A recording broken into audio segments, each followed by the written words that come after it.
न जाने मेरे पुत्र कहाँ गए, अब तक लौटे क्यों नहीं। इस प्रकार बिना अपनी माँ को बताए भला वो सब कहाँ गए होंगे। धन्यवाद माताश्री, धन्यवाद। हम सब बहुत समय से प्यासे थे। वैसे आप सब आ कहाँ से रहे हैं? राजकुमारी पांचाली के स्वयंवर से। हमने ऐसा भव्य स्वयंवर आज तक पहले कभी नहीं देखा। राजकुमारी पांचाली के स्वयंवर में ऐसा कठिन धनुष प्रमाण रखा गया था कि कोई भी क्षत्रिय उसे भेद नहीं पाया। और तभी न जाने कहीं से अचानक एक ब्राह्मण कुमार आया। क्या वो ब्राह्मण वो अकेला था? नहीं माता, उसके साथ उसके 4 भाई और थे, किंतु दिव्य शक्ति तो एक उसी में थी और राजकुमारी द्रौपदी के योग्य वही था। और उसके चारों भाई भयभीत होकर पीछे बैठे हुए थे। जब क्षत्रियों ने ब्राह्मणों का अपमान किया, तभी एक ब्राह्मण धनुर्धर ने आगे बढ़कर लक्ष्य को भेद दिया। अच्छा माता, अब आज्ञा दीजिए। धन्यवाद माता। धन्यवाद माता। ये क्या हुआ? अर्जुन ने स्वयंवर में द्रौपदी को जीता। अर्थात आज नहीं तो कल हमारा भेद खुल जाएगा। सब समझ जाएंगे कि ऐसा पराक्रम केवल अर्जुन ही दे सकता है। मैंने इतने कठिन परिश्रम से अपने सारे पुत्रों में एकता बनाए रखी हुई है। उनकी यही एकता उनके अस्तित्व का आधार है। अन्यथा पांडवों के सामने दुर्योधन अपने 100 कौरव भाइयों और अपनी सेना के साथ खड़ा है। जब तक पांडव एक है वो बचे हुए हैं। ये किसी कारणवश वो अलग हो जाते हैं, वो सारे चुन चुन के मारे जाएंगे। ये तो ठीक है कि अर्जुन ने स्वयंवर जीता, किंतु लोग मेरे अन्य पुत्रों के बारे में कितनी अपमानजनक बातें कर रहे हैं कि वो शक्तिहीन है, भयभीत है, छिपकर बैठे हुए हैं। सिर्फ अर्जुन ही वीर है, महान है। यदि लोग ऐसे बातें करते रहे तो आज नहीं तो कल मेरे अन्य पुत्रों के हृदय को आघात पहुंचेगा। पांडव कुछ भी सहन कर सकते हैं, किंतु अपमान नहीं। कहीं इस एक घटना के कारण उनकी एकता न टूट जाए। यदि ऐसा हुआ तो एक माँ का हृदय और पांडवों का जीवन आहत हो जाएगा। नहीं, मुझे कुछ करना होगा। मैं अपने पुत्रों की एकता को खंडित होने नहीं दे सकती।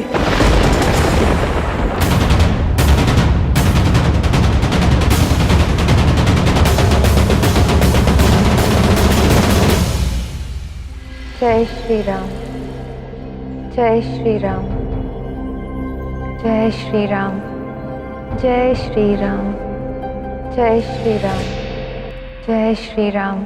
देखो तो ये भोजन तो यहाँ कब से रखा है और राधा ने तो खाया ही नहीं। ऐसा करके क्या सिद्ध करना चाहती है ये? अब इसे भोजन तब तक नहीं मिलेगा जब तक ये राधा स्वयं भोजन ना मांगे। जो अपराध राधा ने किया है उसके पश्चात ये इसी के योग्य है। जय श्री राम।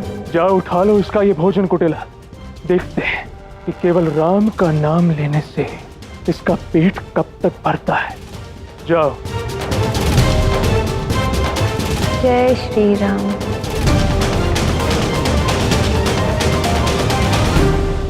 जय श्री राम।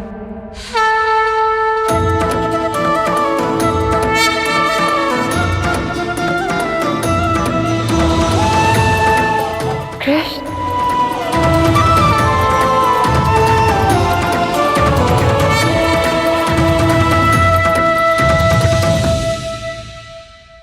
दुशासन, इसी शांत सेनापति के साथ जाके पूरी सेना को युद्ध के लिए सज्ज करो। हमें अभी पांडवों का अंत करना होगा। जो आज्ञा भ्राता। मित्र दुर्योधन, शांत हो जाओ। इस प्रकार पांडवों पर आक्रमण करना उचित नहीं है। अब तो अर्जुन का विवाह भी हो चुका है। कम से कम उसे 2 दिन तो शांति से रहने दो। एक नव विवाहिता का सुहाग उजाड़ने का पाप अपने सिर पर मत लो। मित्रगण, तुम मेरे साथ हो या पांडवों के साथ, जिनके जीवन का एक ही लक्ष्य है, मेरा अधिकार छीनना। भांजे, पहली बार कर्ण का कथन उचित है और तुम उस पर क्रोधित हो रहे हो। पांडवों पर आक्रमण नहीं करना चाहिए। कर्ण का कहना उचित है, किंतु कारण अनुचित है। ये समय युद्ध का नहीं है भांजे, ये समय है कूटनीति का। अर्जुन के पराक्रम का समाचार हस्तिनापुर पहुंचने से पहले स्वयं हमें हस्तिनापुर पहुंचना होगा। आज स्वयंवर में जो कुछ हुआ ये स्पष्ट है भांजे, लोग जान जाएंगे कि ये केवल और केवल अर्जुन ही कर सकता है। अर्थात पांडवों की जीवित होने की बात बाहर आ जाएगी, फिर न्याय की बातें होंगी, धर्म की बातें होंगी, और वो तुम्हारे चाचा महामंत्री विदुर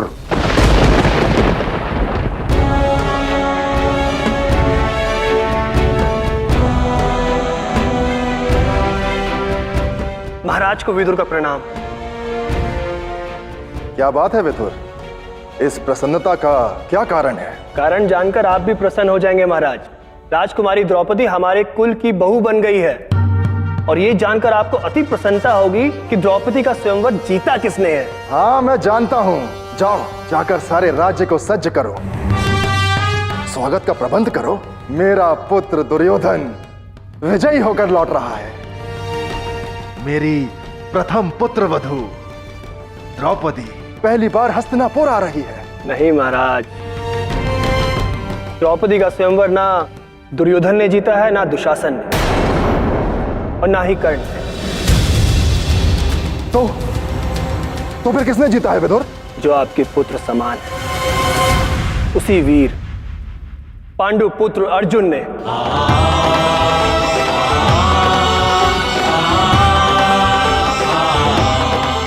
अर्जुन अर्थात पांडु पुत्र जीवित है? हाँ महाराज, पिछले 2 वर्षों से जिनकी मृत्यु पे हम शोक मना रहे थे, वास्तव में वो जीवित है। विदुर और उनका धर्म सदैव पांडवों के पक्ष में होगा।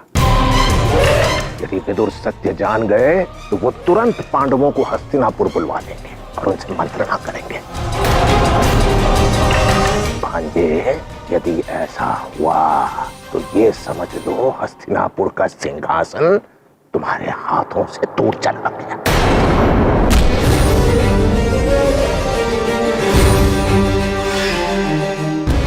ऐसा ना हो, इसलिए हमें पांडवों को हस्तिनापुर आने से रोकना होगा। किंतु मामा श्री, पांडव फिर से भी तो लुप्त हो सकते हैं, उन्हें यहीं मारना उचित होगा। तो मैंने कब कहा कि हमें पांडवों को मारने का प्रयत्न नहीं करना चाहिए?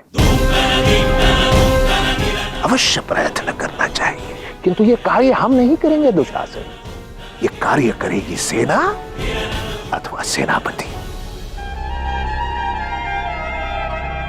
भांजे, दुर्योधन, हमें तुरंत हस्तिनापुर के लिए चल देना चाहिए।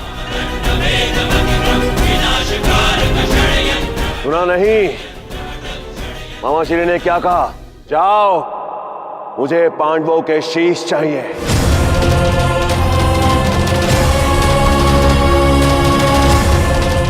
आखिर ये पांडव मरते क्यों नहीं? वो क्षण भी आएगा भांजे, वो क्षण हम लाएंगे।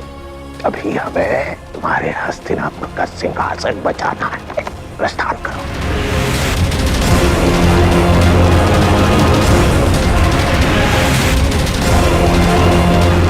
क्या इस संसार में ऐसा कोई व्यक्ति है जो शकुनी जैसे कुटिल व्यक्ति का तोड़ हो?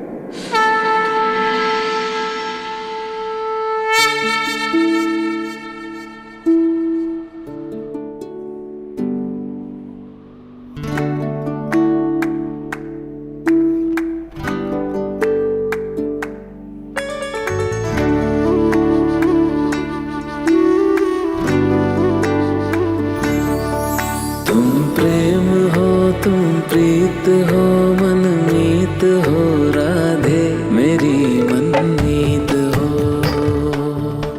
तुम प्रेम हो तुम प्रीत हो पावन सने की रीत हो।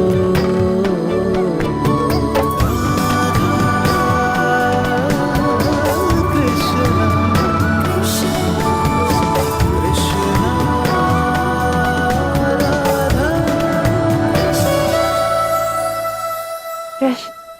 आज तुम्हें इतना प्रसन्न देखकर ऐसा प्रतीत होता है कि मेरी प्रार्थना सफल हुई। पता है, मैं कब से तुम्हारी सफलता की कामना कर रही थी। हाँ, सुनी मैंने तुम्हारी कामना। किंतु जाप तो मैं भगवान राम का कर रही थी। कहो ना कृष्ण, स्वयंवर सफल रहा ना? द्रौपदी को उसका मनोवांछित वर और तुम्हें तुम्हारा सारथी मिल गया। मिल गया। अत्यंत कठिन परीक्षा थी, ये कार्य अत्यंत दुर्गम था, पर अंत में सब कुछ उचित हुआ। मुझे एक क्षण के लिए लगा कि कदाचित मुझे अपना सारथी मिलेगा ही नहीं, परंतु तभी कर्म, भक्ति और ज्ञान की इस महाकसौटी पर अर्जुन खरा उतर गया था। वही द्रौपदी का वर भी बना, वही मेरा साथी भी बना, मेरे जीवन के उद्देश्य में वही मेरी सहायता भी करेगा। अर्थात तुम्हारा सारथी तुम्हारे साथ बहुत समय बिताएगा। किंतु यदि कर्म, ज्ञान और भक्ति की कसौटी ही थी तो तुमने मुझे क्यों नहीं चुना? तुम ही तो कहते हो कि ये सभी गुण मुझ में भी हैं। तो कैसे समझाऊं तुम्हें? कर्म, ज्ञान और भक्ति जिस अंतिम लक्ष्य तक ले जाते हैं वो लक्ष्य तुम हो रहा था। मेरा लक्ष्य संसार को सदैव परिशुद्ध प्रेम का सही अर्थ समझाना ही रहा है। धर्म स्थापना का ये पथ भी परिशुद्ध प्रेम भाव की ओर ही ले जाता है। तुम धर्म की ज्ञाता नहीं, तुम धर्म का गंतव्य हो। फिर भला तुम धर्म का माध्यम कैसे बन सकती हैं? अर्थात मैं कुछ समझी नहीं। प्रेम, तुम प्रेम हो, तुम प्रीत हो। राधा, धर्म का तो गंतव्य ही प्रेम है, इसलिए चाहे जो कुछ भी हो जाए, जितना प्रेम कृष्ण राधा से करता है उतना अर्जुन से कभी नहीं कर सकता। क्योंकि अर्जुन को तो अभी धर्म का सार समझना है, तभी वो धर्म का आधार प्रेम समझ पाएगा, तभी इस संसार को समझा पाएगा। कृष्ण मुझसे सर्वाधिक प्रेम करता है, यही तो प्रेम का परिशुद्ध भाव है। जिस प्रकार तुमने मेरे लिए सब कुछ संभव किया है, मुझे पूर्ण विश्वास है कृष्ण कि तुम अर्जुन को भी धर्म का सार दे ही दोगे। परंतु ये बरसाना वासी जिस प्रकार उनका तुम्हारे प्रति जो ये व्यवहार है राधा, वो देख के कदापि अच्छा नहीं लगता। किसी का भी मेरे प्रति कैसा भी व्यवहार हो, मुझे उससे अंतर नहीं पड़ता कृष्ण। मैं केवल इतना जानती हूँ कि कृष्ण मुझसे सर्वाधिक प्रेम करता है, उससे अधिक मुझे और कुछ भी नहीं चाहिए।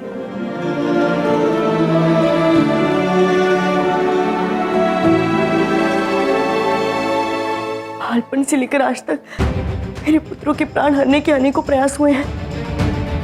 यदि मेरे पुत्र किसी भी कारणवश अलग हुए तो उनके प्राण संकट में आ जाएंगे, अनर्थ हो जाएगा। मुझे कोई ऐसा उपाय निकालना होगा जिससे उनके बीच अंश मात्र भी द्वेष ना आ पाए। माता,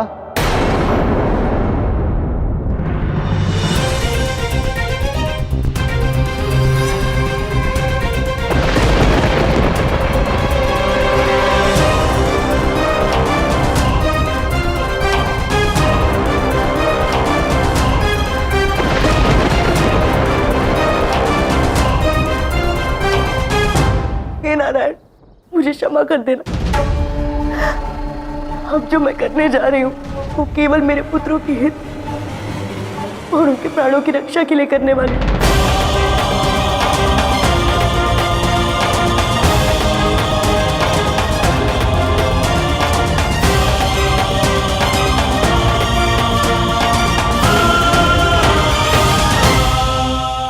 माता, देखिए आज दान में हमें क्या प्राप्त हुआ है। अर्जुन के भाग्य खुल गए। देखो, उसे दान में भाग्य प्राप्त हुआ है। माता, एक बार मुड़कर देख तो लीजिए। देखने की क्या आवश्यकता है?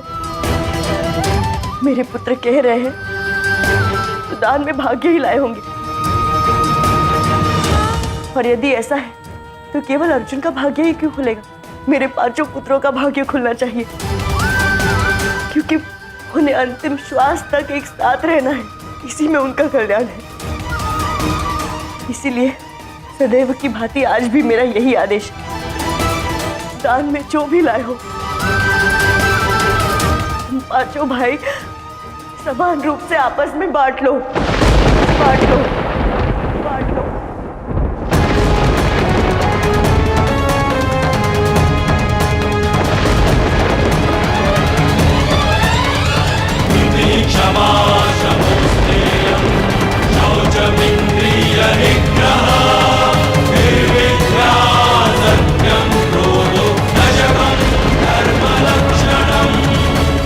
हमें और विलंब नहीं करना चाहिए महाराज। हमें शीघ्र अतिशीघ्र पांडवों को यहाँ लेके आना चाहिए। आप मुझे आगे दीजिए, मैं उन्हें स्वयं यहाँ लेकर आता हूँ। हाँ हाँ अवश्य। ये तो सच में बहुत ही शुभ समाचार है। निसंदेह हस्तिनापुर उन पांडवों का भी घर है। हमें शीघ्र उन्हें यहाँ पे बुला लेना चाहिए। जी महाराज। इसलिए विदुर, मैं तुम्हें आज्ञा देता हूँ कि रुकिए पिताश्री।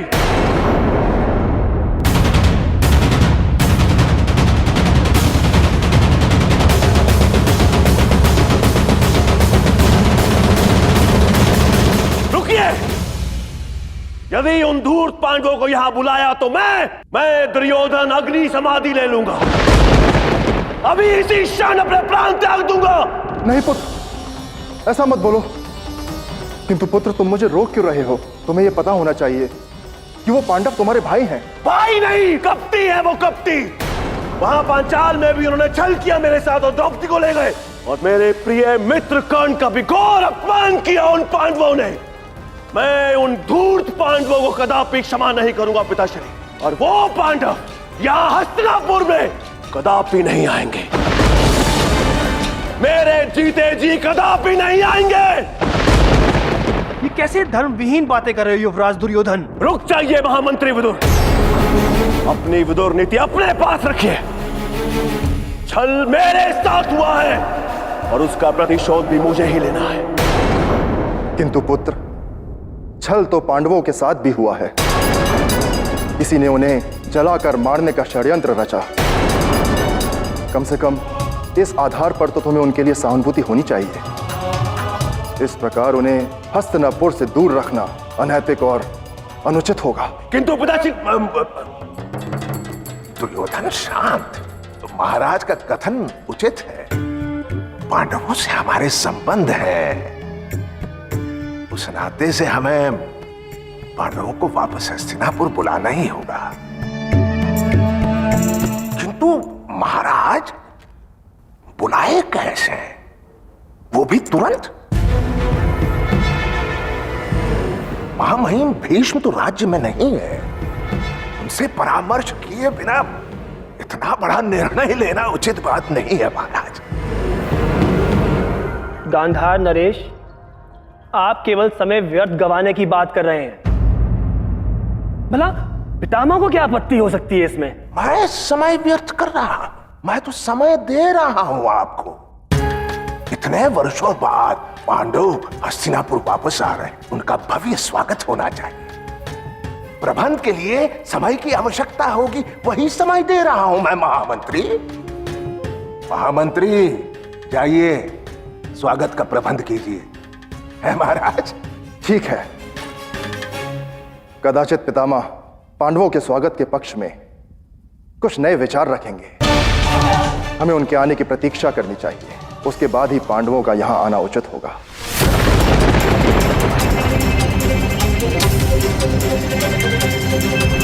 माता, आप एक बार मुड़कर तो देख लेती कि आपने क्या कह दिया।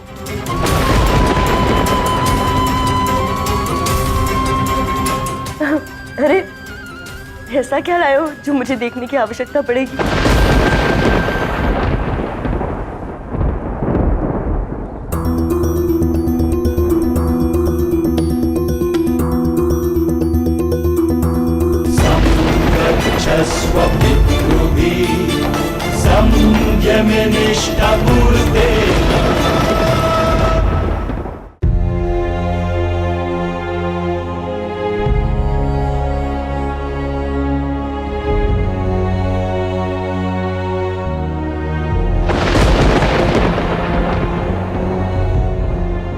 अरे, ये तो दान नहीं, ये तो कन्या है। ये दान ही तो है माता। इसके पिताश्री ने कन्यादान के रूप में इसे मुझे दिया था और इन्हें मैं आपके सामने वरने ले आया था। ये द्रौपदी महाराज द्रुपद की पुत्री। इनका स्वयंवर जीतकर मैंने इन्हें प्राप्त किया। माताश्री, ये आपने क्या कह दिया? मुझे, अर्थात एक कन्या को पांचों में बांट दो?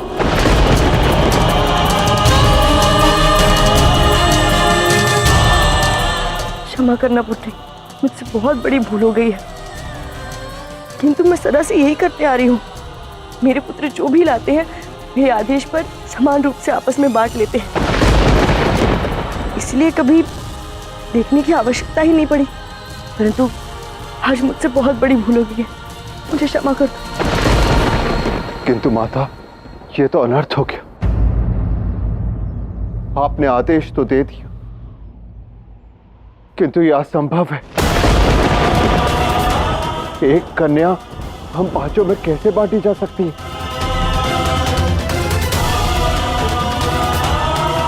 माता, कृपया करके अपने शब्द को वापस ले लीजिए। अर्जुन और द्रौपदी का विवाह कर दीजिए माता। हाँ, सत्य कह रहे हो तुम, मैंने अज्ञानतावश यह आदेश दिया। बस शीघ्र ही द्रौपदी और अर्जुन का विवाह करवाओ। कैसे माता? आपके मुख से निकला हुआ हर शब्द हमारे लिए एक आदेश है। हम उसे व्यर्थ कैसे जाने दें?